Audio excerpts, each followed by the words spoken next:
Today's video is all about taking that clean and simple holiday card design and really jazzing it up in just a few simple steps to really wow the recipient. And then a little later on in this video, I'm going to share with you two other card projects that I was able to create with this same die set. You'll be able to find all of the supplies I'm using today linked down below in the video description. This video is also kicking off the Simon Says Stamp December release, which is heavily focused on dies and die cutting techniques. So, this is going to be a really fun month. The first thing I'm going to do is take this die that I have picked out. This is the Grand Pixie Snowflake. It is brand new from Simon Says Stamp, and you actually can get a twofer out of this one. It has a beautiful die cut design, but also a beautiful negative design after you die cut it out. So I'm going to start with a piece of Hammermill cardstock cut to 4¼ by 5½, and I am going to center this onto that card front. I'm going to hold my die in place with my Spellbinder's Best Ever Craft Tape, and I'm going to run this through my die cut machine. Now, once I run that through, I'm going to just pop out my die cut panel. So first we have here the front, or what we could use as a card front. This is what's left over, and it has these beautiful, intricate little detailed dots that the die left. I'll show you that closer in just a little bit. The main piece I wanted was this delicate snowflake. Now off screen, I'm going to go ahead and die cut out about 3 more of those snowflakes. The one I'm going to use for my focal point, I am die cutting out of the Simon Says Stamp Holographic Cardstock. So this is actually number one that I want to share with you, and how you can step up your clean and simple design is by die cutting something out of holographic. It just takes your die cut pieces to the next level. Now, the next thing is layer your die cuts. This is actually kind of, I would say, step number two.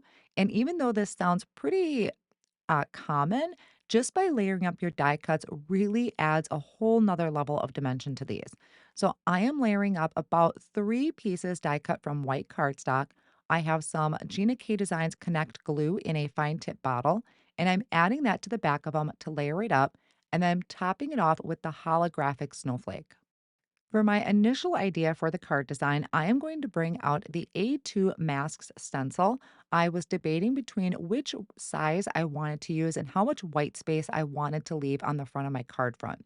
I decided to go with the smaller mask, which is going to give me more white space around the edge.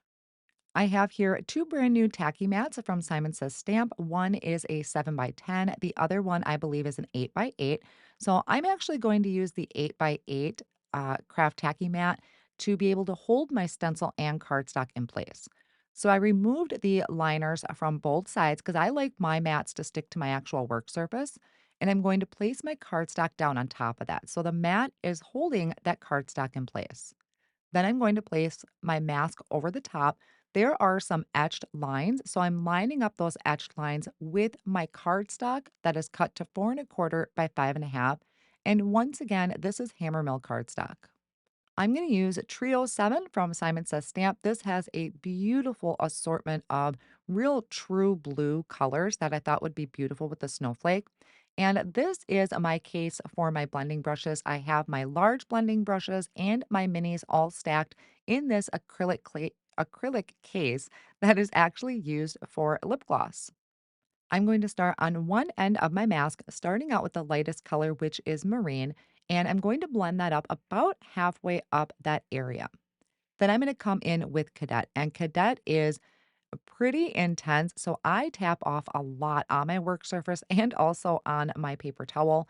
And now this one, normally I would start right where my other blend left off. This one, I'm going to kind of go up towards the top more and let that ink wear off of my brush. So as I'm applying the ink to the cardstock, I'll start drifting back down to that lighter color so I can get a nice soft transition. Otherwise, this color was pretty intense and I would have gotten more of a harsh line.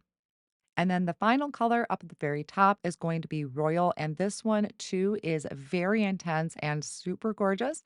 So I'm starting on the stencil, working my way onto the cardstock and just lightly blending that down.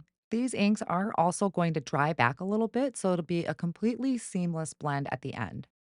Then I can go ahead and peel up my stencil from the craft tacky mat And I have a beautiful thick white margin going around that shape in the center. So that's going to be where my focal point. I really want that to draw your eye in. I'm just using a pick and stick tool to kind of get underneath my cardstock and help peel it up from that mat. Now, if you remember earlier, I had die cut out that snowflake from a piece of white cardstock and I made sure to center it. So, right now, since I had my inks out, I want to create an ink blended background because I want to be able to put that card front to use that I die cut from. So, I'm using the same colors and just kind of applying them in the same manner that I did in that smaller area of the mask. You can see where I'm adding that kind of medium color more towards the top to be able to get that blend because as the ink wears off of my blending brush, it's going to get a little bit lighter and it's a lot easier to blend into the lighter color. Now, when I'm bringing in the royal, I'm starting at the top, but I got to keep in mind that the snowflake is really not that big. So I bring in that front panel every now and then and decide if I want to add some more of that darker color towards the top so I can see the transition of color through the snowflake. And now I have a few different cards that I can create at this point. I have my original one that I am going to put the snowflake on. And then I also have that ink blended background that I plan on placing the white card front on top of so you can see the color through the snowflake. But then I also have that holographic cardstock. And that one I can turn into a card as well. So for the two card fronts that have the snowflake window to them, I'm going to line the back of each one of those with some double-sided tape going around the entire border of that, and then also placing a few in between. I'll go ahead and remove the backing of that double-sided tape and add a little bit of liquid glue in between all the snowflakes because I really want this to adhere down nicely. Then I have a piece of lightweight acetate cut to 4 1/4 by 5 1/2 that I'm going to place over the top, and then I'll put something heavy on it and let that sit. I usually will take a couple misties and let that sit on top of it. These could easily be added straight to that blended card panel, but I thought I would take them a little bit further and turn them into shaker cards. I am using some foam strips by Gina K Designs, lining the entire border, and you want to make sure that your foam strips are butted up right next to each other so that none of your shaker bits fall out. Then you can choose any type of shaker mix that you want out of your collection. I have some of these that are kind of this really gorgeous iridescent and they're flat. You don't want anything too bulky. So I sprinkled a bunch of those inside of my well, removed the backing of my foam strips, and then placed my ink blended panel over the top. So as I flip this over, you'll be able to see there is some shimmer and sparkle in there. A little hard to see some of it because it is kind of a small area to look through, but it's kind of like a nice little surprise. Now, for the other card, this is the holographic. I did the same thing with the acetate and the foam strips.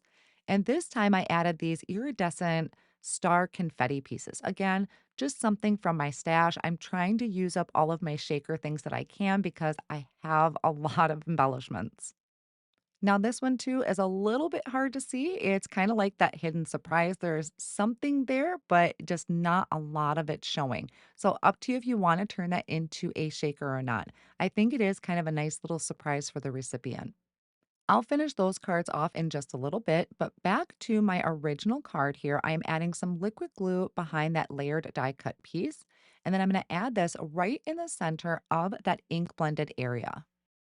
This makes a gorgeous focal point on the front of your card. It's so simple and easy to recreate.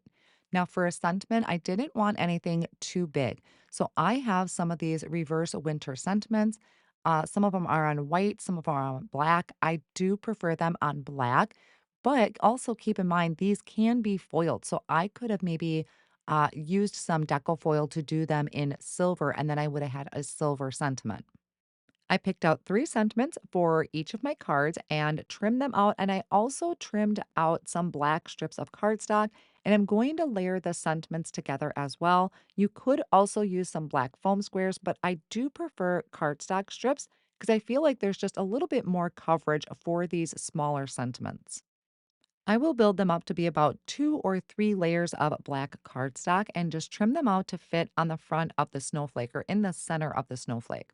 Now, for each of those, I do take a black Copic marker and go around the edges because they do have a white core to them, and that black edge just gives them a nice finished look. There were some additional small pieces for the snowflake that I need to place back in. I saved these to the very end. I didn't layer them up off of the card front because I just thought it was easier to do it this way. And these ones, I only layered, I believe, about two of them before adding the holographic on top. I wanted these to be just a little bit more set into the snowflake than the rest of it. And here is where I really take this up a notch. So I am taking these Dusk gems. These are from Simon Says Stamp. I'm placing a bigger one on the very end of each of the snowflakes. And for the rest of those areas, I'm going to do some smaller ones.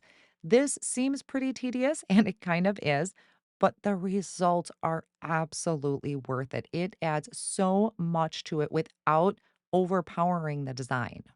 And with the Dusk gems, it's kind of a faded blue, so it worked perfectly with my holographic cardstock and the dark blue background. Now I'm going to add that sentiment. I just added a little bit of liquid glue to the center and then adhered that down. So my gems are just a little bit tucked behind that sentiment. We'll also take a closer look at the other two cards that I was able to finish just from using this one die set.